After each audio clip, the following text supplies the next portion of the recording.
Adnan, thank you very much.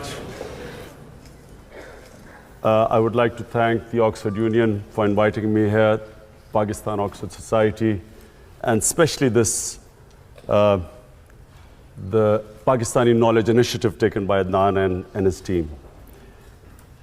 As he quite rightly said, knowledge is the basis on which nations are built on. And this is a great initiative because this will enable our best talent pool, which is outside Pakistan, to coordinate this talent pool so that we can not only collect money for Namal University, but also have the knowledge capital. We need PhDs, we need professors to come and work in Namal University, which is my passion. My mission is politics. My passion is this university, which I hope will, inshallah, become the Oxford University of Pakistan. The topic today is leadership. And I'm conscious today because my two boys are here. And I don't want them to be bored. So I'll try and be very crisp today because the first time they've come to hear me. Leadership. All of us have the ability to be leaders. Everyone has the potential to become a leader. What makes a leader? The first and foremost is the vision. Leaders have dreams. And those dreams are beyond the self. There has never been a leader whose dream is concentrated on the self. So my great inspiration is the great Iqbal. Iqbal, in my opinion, was probably the greatest Muslim philosopher in the last 500 years. And he came up with this concept of a leader. He used the symbol of Shaheen, the eagle. And why did the eagle soar above everyone else, which is what makes a leader? Because the Shaheen, the eagle, broke away the chains that keep us grounded. So what stops us from achieving this great God-given potential are the various chains that make us tread the trodden path. So the Shaheen, the eagle, has great dreams. The difference is not talent. Difference is not education.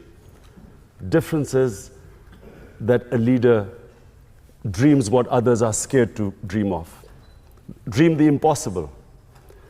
And then that dream is, as I repeat, is not based on the self. They always think bigger than themselves. It's either their nation, their society, and then they struggle to achieve that dream. Now, the quality that distinguishes leaders is their ability to take pressure. Winston Churchill became a leader in Britain. When the biggest crisis was faced by the country, they looked upon someone who could take the pressure. How do you take pressure? When you struggle. When you struggle and when you have setbacks, you pick yourself up, you resume your struggle. It's eventually you get stronger. Each time you pick yourself up, you get stronger. So a Nelson Mandela, it's 27 years the man spent in jail. But his dream was not restricted to himself. He was offered everything. The apartheid regime offered him everything except what he wanted. One man, one vote. A leader never compromises on his dream. The moment you start a compromise, it's a downward spiral. So it's when you stick to your dream and take all the pressure which you have to achieve that dream, you build that resilience, the endurance, the strength. And it's like physical exercise. The bigger weights you pick up, the stronger you get. The more you pit yourself against resistance, the stronger you get.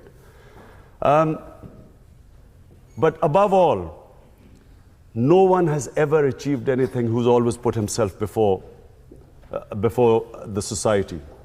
So whether it was our great leader, Muhammad Ali Jinnah, Qaid-e-Azam, he was dying of TB. He never let anyone know that he was dying because he realized that he was the only one who could have achieved the dream of Pakistan. So it wasn't for him. The dream for Pakistan was not for himself because he was already dying of cancer, of TB. The dream was something beyond the self. And so was Gandhi, another great leader. Mandela, our prophet, peace be upon him, the greatest leader. When he struggled for 13 years, every hardship he faced in these 13 years.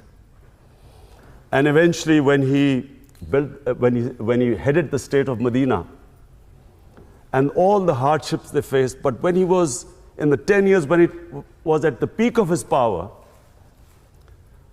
the famous address at Arafat, where 100,000 people standing and him addressing them from the Mount of Arafat. And he asked the people, can you bear witness in front of God that I have conveyed his message to you? So the 100,000 people said yes. And then people started crying. They started crying because they realized that he had just come to deliver a message. The objective was not power. He still lived in that little house, which was that Masjid al-Nabi, the little few rooms which he had when he came with nothing. So it was never for the self. And the moment he had achieved his mission, everyone cried because they knew that he was going to go. Similarly, if you look at any big name, they had a bigger vision. So number one is the vision. Number two, a leader can only achieve his mission if he conquers his fears. The biggest impediment in the way of people achieving their mission is that they get scared. They get scared of humiliation, failure. A lot of people don't attempt things because they're scared that people will laugh at them. People get scared because they're scared they'll lose their livelihood. I'll lose my job, I might not get a better job, and so they don't take a risk. And then, of course, above all, the greatest fear of death. That stops people from chasing their dreams. So fear is the biggest impediment in the way, not just of someone becoming a leader, but from anyone achieving their potential in life. It's fear that stops us along the way, makes us compromise. In my 13 years in politics, so many times, in 16 years in politics, so many times, I was offered compromises to become part of a government, accept something less. There's always a temptation during bad times to accept something lesser than your dream. And that's where the downward slide, as I said, starts. So fear is, you get scared along the way, people will say you can't do it. The moment you accept in your mind that you can't do it, you won't do it. As long as you think, as long as you do not accept defeat, failure cannot defeat you. You only lose when you give up. As long as you keep pursuing your dream, every setback is a time to analyze where you went wrong. Analyze your mistakes, correct them, pick yourself up, start your struggle again. One of the great attributes of a good leader is his ability to analyze where he went wrong. The ability to be their own best critic. They should be able to analyze, because you can always come up with a wrong analysis and go take the wrong road. When you have a setback, you will always have access to a lot of advice. A lot of people will be giving you suggestions. Suggestions are free, so there are plenty of them. It's then the ability to know, and you should be your own best critic. And finally, a leader must have integrity. You cannot have a leader who does not have credibility. People only follow someone who they trust. So all the great leaders, if you and our great leader, Jinnah, or even his opponents always knew him to be an honest man. He spoke straight, people trusted him, they knew where they stood with him. Of course, that was also the greatest, our prophet, peace be upon him, was called the honest one, the truthful one, Al-Amin. A leader cannot not be credible.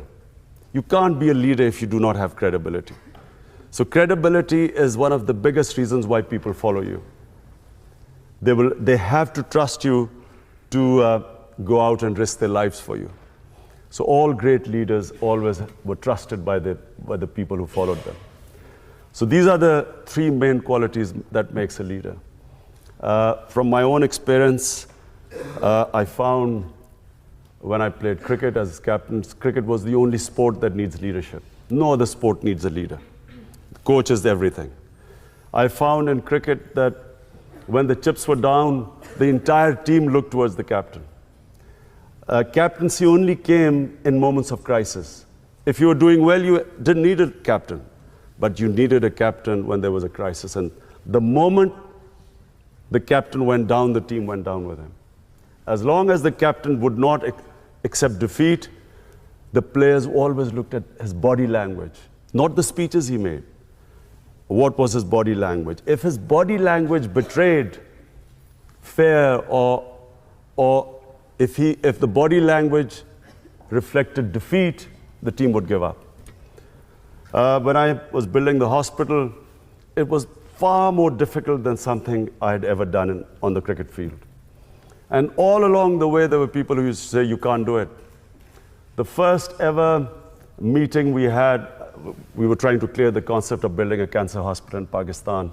So I had 20 doctors, top doctors from Lahore invited to give me advice how to start, how to build a cancer hospital.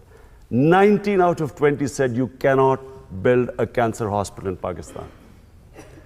The government of Punjab had tried, they had failed to build the hospital. Only one said that you can build a hospital, but that doctor said that you cannot treat cancer patients free. Today, Shaukat Hanum is the only private cancer hospital anywhere in the world where 70% of patients get free treatment.